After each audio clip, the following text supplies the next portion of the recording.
வணக்கம் ஃப்ரெண்ட்ஸ். இப்போ ஆட்டோகேடில் 3D extrude command பற்றி பார்க்க போகிறோம். AutoCAD work settle 3D basics select பண்ணிக்கோங்க.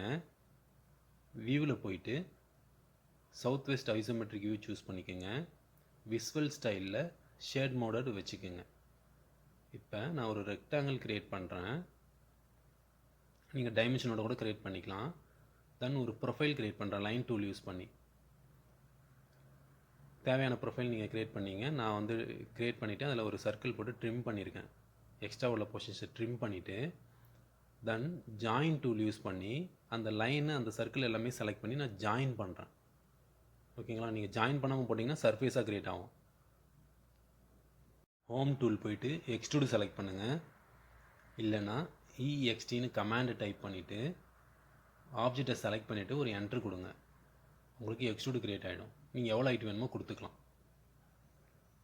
அகைன் நான் ஒரு சர்க்கிள் க்ரியேட் பண்ணுறேன். அகைன் எக்ஸ்ட்ரூடு கமாண்டு போகிறேன். மோடுன்னு ஆப்ஷன் இருக்கும். சாலிடாக சர்ஃபேஸான்னு நீங்கள் சூஸ் பண்ணணும். ஆல்ரெடி அது சாலிடில் இருந்தது. நான் சர்ஃபேஸாக சேஞ்ச் பண்ணிவிட்டு எக்ஸ்ட்ரூடு பண்ணுறேன். பார்த்தீங்கன்னா ஷீட் மாதிரி ஃபார்ம் ஆகும்.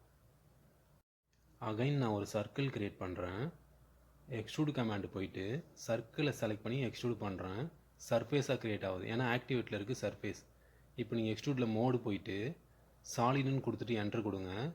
இப்போ அந்த சர்க்கிளை செலக்ட் பண்ணிவிட்டு அகைன் நீங்கள் எக்ஸ்ட்ரூட் பண்ணுங்கள். எக்ஸ்ட்ரூடு கொடுத்துட்டு டைரக்ஷன் ஆப்ஷன் இருக்கும். என்ட்ரு கொடுங்க. நான் டைரக்ஷன் வந்து ஆல்ரெடி இருக்கக்கூடிய எக்ஸ்ட்ரூடோட கார்னர் டு கார்னர் டயகனலாக நான் செலக்ட் பண்ணுறேன். அந்த டைரக்ஷனில் அது எக்ஸ்ட்ரூட் ஆகும். அகைன் நான் சர்க்கிள் க்ரியேட் பண்ணுறேன். எக்ஸ்ட்ரூட் கமாண்டு போயிட்டு டேப்பர் ஆங்கிள் அப்படின்னு ஆப்ஷன்ஸ் இருக்கும். ஓகேங்களா? அந்த இதை சூஸ் பண்ணிக்கோங்க. சூஸ் பண்ணிவிட்டு உங்களுக்கு எவ்வளோ டேப்பர் ஆங்கிள் வேணும் அப்படின்னு நீங்கள் கொடுக்கணும். நான் என்ன பண்ணுறேன், ஒரு 5 டிகிரி கொடுக்குறேன். 5 டிகிரி கொடுத்ததும் உங்களுக்கு எக்ஸ்ட்ரூட் வந்து எவ்வளோ ஹைட்டு வேணுன்றதை அது டிசைட் பண்ணணும். நீங்கள் ரொம்ப ஹைட்டு கொண்டு போனீங்கன்னா ஆட்டோமேட்டிக்காக ஒரு எண்டு போய்ட்டு அதுவே க்ளோஸ் ஆகிடும். இல்லை நீங்களே இந்த ஹைட்டு போதும் அப்படின்னு சொல்லி வேணும்னா அந்த ஹைட்டு நீங்கள் சூஸ் பண்ணிக்கலாம். ஓவரால் ஹைட்டு கொண்டு போனீங்கன்னா ஷார்ப்பாக வந்துடும், எட்ஜி க்ளோஸ் ஆகிடும். அதுக்கு மேலே உங்களால் ஹைட்டு கொண்டு போக முடியாது. ஸோ இது வந்து டேப்பர் ஆங்கிள். இப்போ 3D பாலிலைன்னு என்ட்ரு கொடுங்க. நீங்கள் 3D பாலிலைன் க்ரியேட் பண்ணுங்கள். உங்களுக்கு வேணுன்ற ஷேப்பில் க்ரியேட் பண்ணுங்கள். வேறு வேறு டேரெக்ஷனில் க்ரியேட் பண்ணுங்கள். நான் ஒரு 4-5 டேரெக்ஷன் யூஸ் பண்ணி நான் பாருங்கள் லைன் க்ரியேட் பண்ணியிருக்கேன். நான் ஒரு சர்க்கிள் ப்ரொஃபைல் ஒன்று க்ரியேட் பண்ணியிருக்கேன். நீங்கள் சர்க்கிள் வரையலாம், ரெக்டாங்கிள் வரையலாம். நான் சர்க்கிள் க்ரியேட் பண்ணிக்கிட்டேன். இந்த பாலிலைன் அகைன் காப்பி பண்ணி இன்னொன்று வச்சுட்டு அந்த பாலிலைனோட லாஸ்ட் எண்டு பாயிண்ட்டை பிடிச்சி ஆப்போசிட் டேரெக்ஷனில் நான் அதை மூவ் பண்ணிக்கிறேன். அகைன் எக்ஸ்ட்ரூட் கமாண்ட் போயிட்டு சர்க்கிளை செலக்ட் பண்ணிவிட்டு பாத் ஆப்ஷன் சூஸ் பண்ணுங்கள். உங்களோட பாத் வந்து அந்த 3D பாலி லைனை செலக்ட் பண்ணுங்கள்.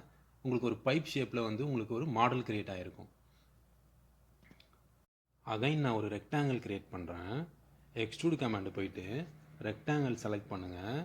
பாத் ஆப்ஷனுக்குள்ளே போயிட்டு பாத்தில் டேப்பர்னு ஒரு ஆப்ஷன்ஸ் இருக்கும், அதை சூஸ் பண்ணிக்கங்க.